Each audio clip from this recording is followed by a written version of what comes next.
Okay, this is Wayfinder, a new MMO. A lot of people were saying it was looking very promising.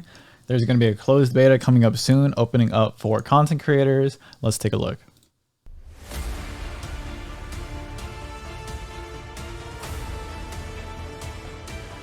Okay. Okay. I like that.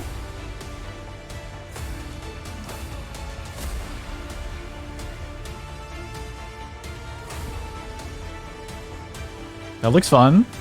The boss fights look fun. They seem to be two-manning the boss fight. I wonder if this is going to be 4-man parties or if it's designed for 2 players, for duos. Okay, that's cool. Disappearing platforms.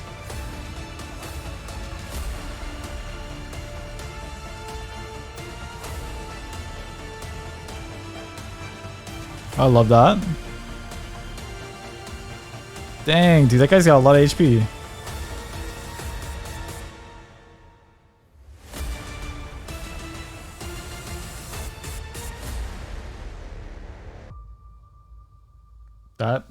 That looks good. I like that. Is a new good MMO going to drop? Well, the combat looks pretty nice. Quite a bit closer than you thought. From the developers Airship Syndicate, which has put out games such as Ruined King, A League of Legends Story, Darksiders Genesis, and Battlefield Chasers, Ruined King was popular. With publisher Digital Extremes, I watched Girl DM play that on stream. Free-to-play MMO action game called Wayfinder. Projected early access for PC and PlayStation will be in May, with access granted through purchase of the founder packs, and there will be a full release later in 2023. Okay. It will be following the, and I quote, embracing the free and fair Digital Extremes philosophy, which is held by the Digital Extremes Warframe model. I was able to play in their latest beta, and I had a ton of fun with my 2 friends, Taven and Rogue, who were subjected. So the Warframe model is going to be like, I'm assuming they mean buy for convenience and for cosmetics, and so all of everything's going to be unlockable at some stage, but you'll be able to buy boosts and things to help you get there faster and unlock maybe new characters a little bit faster than everybody else. But since it is going to be primarily a PvE game and you're going to be kind of doing your own journey, they shouldn't hold you back too much by barring things behind a paywall. As we just so happened to see each other in the beta's Discord and realized, well, I guess we're a team now, which is perfect since the max members of a team within the game is 3 people for the content that will be out at release. 3 people, man. Okay. I chose the tank/healer of the group. There are a total of 6 characters that will be released, with 1 we still know nothing about and 1 that was not within the beta I played at the time. There is no full customization. This is like your standard tank, characters, as you must pick your Wayfinder and who Grenadier type. They are. A lot of bombs. Each Wayfinder will have a story that develops. And a rogue. You Got can it. decorate your Wayfinder once within the game itself with their class-themed outfits, hairstyles. Oh, that looks cool. Charms, but that does not. It's like the guy from Diablo. You are that character, which is a bit of a bum for me since I love playing the healer classes. Lots of cosmetics. You'll probably have to pay for. You can unlock the other character to swap between as you play through grinding materials to do so, but be aware they will start from square one and the grind will recycle back around for that one. Good. But when you are tired of grinding and want to push ahead, just swap back to your higher level character. So far the characters are Windgrave, which is arguably the easiest of them to play. That is both tank and healer, as he has he's a paladin type. Heals. Then the class which both my male friends chose, which of course is female, and is by far the prettiest of the 3 that were playable for us at the baseline, and that was Nis, a shadow dancer that really is. I've seen Nis on like all the thumbnails, so they seem like they're quite a bit of the poster child. Described in my book as a rogue type, like a dark elf rogue. Fast-paced and difficult to master, as per my friends. Next is Silo, a mixture of ranged and melee who basically loves to throw bombs and is great at yoinking enemies in for a Reminds me of burst down or slowing enemies so you can make I forget their name, but the person from Apex Legends. Range. One of the extra characters that dropped in the beta was Sinja, who to me kind of looks like a sexy version of Zarya from Overwatch, but is a wee bit like Doomfist. She is great for gathering enemy forces, buffing the team, and punching her way into buffing her own weapons next attack. This gameplay looks a little slow, but it looks like they only have one of their 3 or 4 abilities. His lovely benefits for my team. Another character we have yet to experience in the test phase is Kairos. That looks cool. Damage dealer range character. If you notice, I didn't mention really any of their weapons in their discussion because their weapons can be any weapon you want. Oh, any that's weapon good. Type can be used by any character and appears to be purchasable from an NPC in the game. Oh, the reload animation. Did you see that? Did you see that? Let's go back.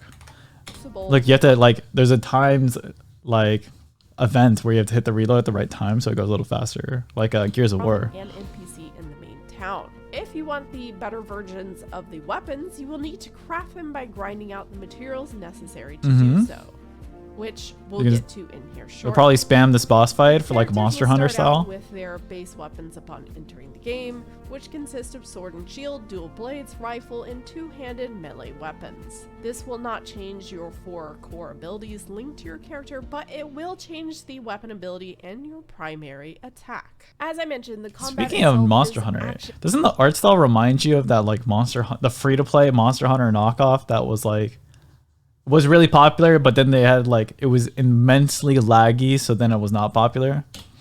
And it felt pretty smooth. The 4 base skills do have a cooldown for varying times or build-ups required. However, something that I didn't know because it wasn't really explained in the tutorial for combat and how to move was the fact that there are super cool attacks not touched upon. For instance, with Wingrave's base weapon, my job is to build up my power bash to break enemy shields faster for my team so we can start dealing damage. I was just utilizing a heavy attack, which at the end of 5 consecutive heavy attacks would result in a shield bash, which would unlock my power bash to break shield. This, of course, was time-consuming, especially if I wanted to build it up for a higher power level by doing 3 shield bashes. I didn't realize until I got an Echo, which we'll get into here shortly, that told me I'd get a bonus to damage if I jumped and used a heavy attack. The Echoes must be like a perk. This not only counts as a shield bash for me, but does great AoE The chest damage. has a little puzzle. I also discovered another attack to build up my pip thanks to watching a guy that recognized me in game. Thanks, Cowboy Bebop.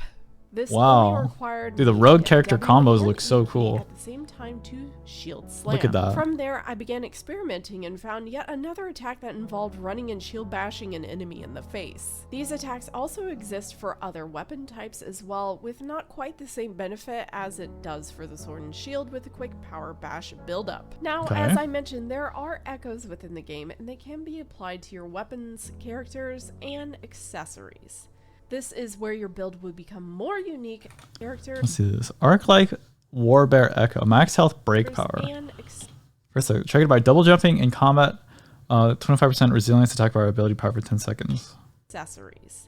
This is where your build will become more unique than others. Okay. Each monster has the ability to drop an echo that will range from common to epic. These are all just buffs. I won't get into too much depth in this. So most of them give stats, seems like, and a few of them give you special perks. Types, and you'll want to match your echo type to its corresponding letter slot to maximize your loadout. However, it is not required to do so, and you can spend your points however you would want to. Deceiver. Wow, it's a mimic. Guys, any game with mimics in it does not disappoint. Effect for your character, so honestly, I looked for really good ones of those. Oh, he's tanky too. And also taught me about, the shield bash. These echoes can be upgraded as well by feeding. Oh, look at that. Look, on the bottom right, you can see there's like a combo bar. And the higher you get your combo bar, you see he has 200% damage here. And then it drops down to 100% damage. Can be upgraded as well by feeding echoes into it.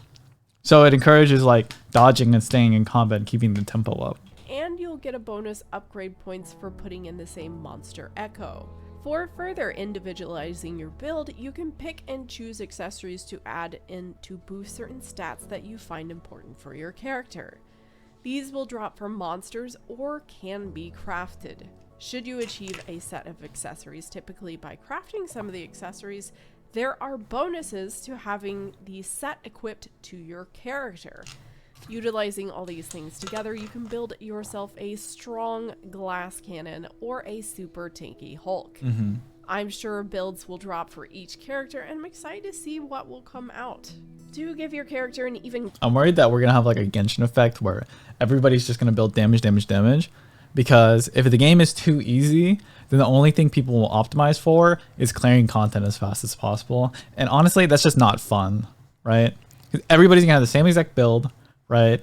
And I bet you if it's too easy, people are not even going to bring tanks into dungeons or raids. They're just going to run full damage and they're just going to blitz all the content. Greater flair of distinctiveness, you can grind towards crafting weapons. Each weapon you will craft will have a different weapon ability. For instance, if I wanted to stay sword and shield, but craft different types of the same weapon, I can have a weapon ability that will either AoE damage enemies, increase block, or stagger enemies. Now you'll probably realize I keep saying grind, and I know some of you are wincing each time I say it. Good, you might bring different weapons into different content. This is what the game is. It is a grind. It looks like a fun grind, to be honest. Supplies, you'll need to seek out the ingredients or monsters for all these crafted items or echo types. You'll move between the segregated open world to kill different world monsters, world events, and work together with other players roaming the lands to tackle bosses. These may drop things you require, as well as the monsters in the dungeons. What makes this grind so much more tolerable in my mind is that no two dungeon runs will be the same, as not only can you add affixes to the dungeons, such as greed, floor, and shadow, but the dungeons are procedurally generated. In my grind, I ran the same dungeon probably 5 separate times, and each time was fairly different, not only visually, but also in terms of events happening within the dungeon, such as a phoenix or a monster spawn event.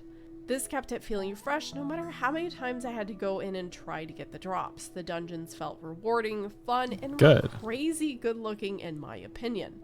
The big boss it looks great, yeah. One of my most favored as the mechanics. Oh, do you have to run? Oh, I love this even more, the fact that you have to run to the dungeon. Dude, fast traveling straight to a dungeon takes out a huge aspect of like the fantasy RPG like immersion, you know what I mean? Because squatting up and going to the dungeon as a squad is part of the experience, and it just sucks when you just instantly teleport there and then you just hit a matchmaker and then they just group you with some people. And you'll absolutely need to work with other people the harder they become. The game so close to early access release leaves me a little worried though. The NPCs are still what I presume to be placeholder NPCs and are all basically twins. There are quite a few crashes, bugs, and various little things. Hopefully the one last test phase will iron out before release. So I'm not too worried about that. There's also some quality of life changes I think could really make this a lot better. Okay, like what? Being able to move when you're in queue for more party members. You're pretty much locked into staring at the dungeon screen, otherwise the dungeon queue will cancel. Also, maybe an increase on drop rates for some of the items, as after 3 hours of grinding, I still had only gotten one of the 9 drops that I needed to craft an item. 1 of 9? Oh! 1 of 9 to just to craft an item. It's a little rough if this is the final state of it, but I will say I do like to lean on having more rare drops, because then they feel more special. It really is not... It doesn't feel good when everybody has the full set effect, right? You know, back in like older school MMOs, when you saw that one guy in his full epic armor, it was like, that's epic, right? And like you had something to aspire to, right? Nowadays in a lot of games, you can basically hit best in slot without much of a struggle, and then you're wearing the same kit as everybody else, or worse yet, everybody's wearing the same kit as you, but then everybody's just wearing the cash shop skin on top of that. Purpose of the game is to grind, so maybe it is the way it is because it should be that way. Otherwise, I feel this game has huge potential to be well loved by those that adore these types of games, and I will be playing it when it good. drops. I'll definitely play Overall, this game was a joy to experience. I look forward to playing more, especially upon release. And hopefully it'll be... I'm hoping that the player base will be good, because it's probably going to be, like you said, the Warframe model where it's going to be free to play. They plan more great things like player apartments, mounts, and Oh. seasons. Approximately every 3 months will bring a new season, which with it will come a new character and its weapon along with new events. That's really good. Every 3 months? Another beta before early access in May, so be sure to sign up to keep tabs on the game if you're curious about it and want to help them test. Hopefully this will scratch the new good MMO desiring itch many of you have right now. This was Mrs. Sticks, logging off for now. Bye! We'll definitely check this out. Huh?